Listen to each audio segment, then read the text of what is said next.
Anne, une femme pieuse et dévouée, vivait avec une douleur qui semblait insurmontable.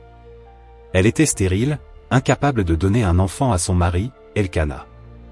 Dans une société où la maternité était une bénédiction précieuse, Anne portait ce fardeau avec un cœur lourd.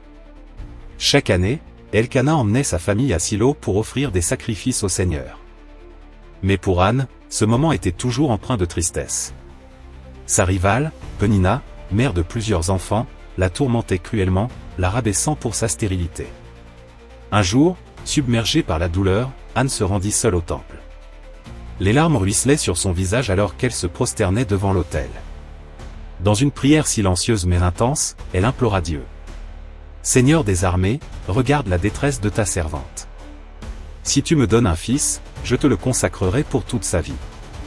Il te servira toujours. » Près d'elle, le prêtre Élie l'observait. Voyant ses lèvres bouger sans qu'aucun son ne sorte, il pensa qu'elle était ivre.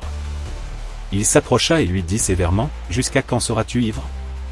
Va cuver ton vin. » Anne répondit avec dignité, malgré son chagrin, « Non, mon Seigneur. Je ne suis pas ivre. Je suis une femme au cœur brisé. J'ai versé mon âme devant le Seigneur. » Ému par ces paroles, Élie la bénit. « Va en paix, et que le Dieu d'Israël exauce la prière que tu lui as adressée. » Anne quitta le temple avec un cœur apaisé. Quelques mois plus tard, Dieu répondit à sa prière. Elle donna naissance à un fils qu'elle nomma Samuel, signifiant « Dieu a entendu ». Fidèle à sa promesse, Anne retourna au temple après avoir sevré l'enfant. Présentant Samuel à Élie, elle déclara « Voici l'enfant pour lequel je priais.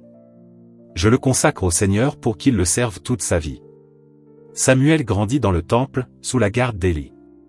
Il devint un prophète puissant, un juge respecté, et un guide pour tout Israël.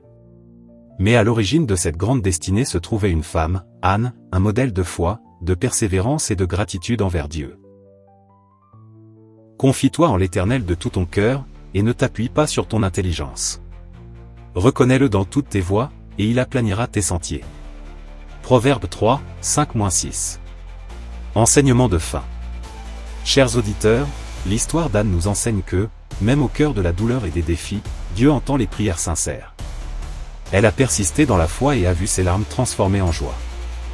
De la même manière, dans nos moments d'attente ou de doute, n'abandonnons pas notre confiance en Dieu. Il agit toujours au moment opportun, selon ses plans parfaits. Rappelez-vous, la persévérance dans la prière, la fidélité à nos engagements, et l'humilité dans nos bénédictions sont des clés pour expérimenter la grâce de Dieu dans nos vies. Soyez assurés qu'il est toujours fidèle pour accomplir ce qu'il a promis.